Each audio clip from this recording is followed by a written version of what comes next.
Last week, European leaders were blindsided by a series of developments that left them feeling sidelined in a crucial moment for the continent's security.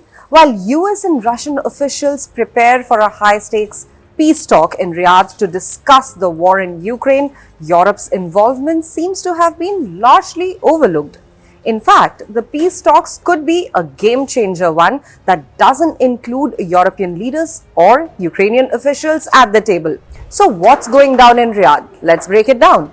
On Tuesday, US Secretary of State Marco Rubio and Russian Foreign Minister Sergey Lavrov will sit down in Saudi Arabia to discuss bringing an end to the war in Ukraine. For many, this came as a surprise. The talks, which could set the stage for a potential face-to-face meeting between US President Donald Trump and his Russian counterpart Vladimir Putin, are happening without the involvement of key European allies or even Ukraine itself. Rubio described the talks as an attempt to gauge whether Russia is serious about de-escalating, while Lavrov took a different approach, signaling that Russia's intentions go far beyond peace talks, aiming to shift the abnormal period in US-Russia relations. This sets the stage for potentially game-changing negotiations without the very parties most affected. While Europe has traditionally been united in its support for Ukraine during the war, cracks are starting to show. Last week, the Trump administration sent shockwaves through European capitals with several key statements. First, US Defense Secretary Pete Hegseth declared that NATO membership for Ukraine was off the table and that European security was no longer a priority for the United States.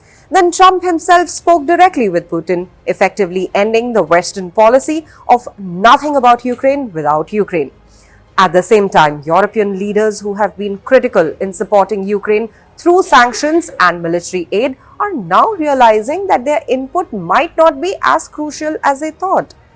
While a one-in-a-generation emergency summit was held in Paris on Monday, European leaders like UK Prime Minister Keir Starmer found themselves navigating uncharted waters. Starmer even went as far as suggesting that UK troops could be deployed in Ukraine if there's a lasting peace deal. The ongoing discussions among European leaders in Paris have focused on the possibility of European troops being sent to Ukraine as part of a post-peace agreement. Keir Starmer said, "We are prepared to consider committing British forces on the ground," adding that a peace agreement would need to be backed by strong security guarantees for the entire Europe. Other leaders, including Dutch Prime Minister Mark Rutte, echoed the sentiments, stressing the importance of ensuring European countries play a role in supporting Ukraine's security, even if it means deploying troops.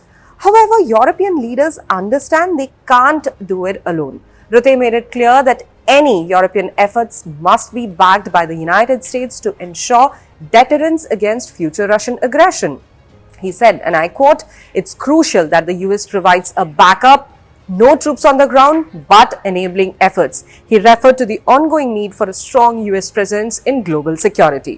Meanwhile, Ukrainian President Volodymyr Zelensky has been vocal about not participating in the US-Russia peace talks in Saudi Arabia, emphasizing that any deal about Ukraine without Ukraine's direct involvement would be doomed from the beginning. Zelensky made it clear that he would not accept any agreements made without Kyiv at the table.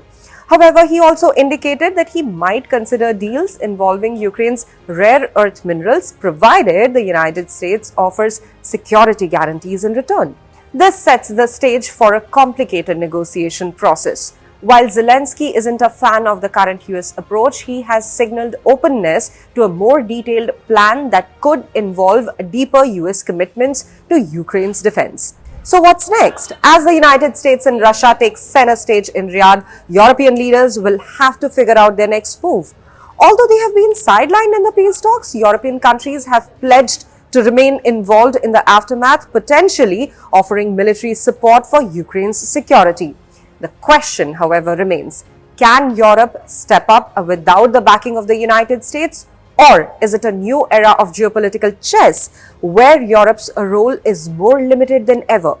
What we do know now is the dynamics of a war and peace process are shifting fast. With the US playing a central role and Europe scrambling to assert itself, it's clear that we are entering a new phase in the war, and Europe's role is anything but guaranteed.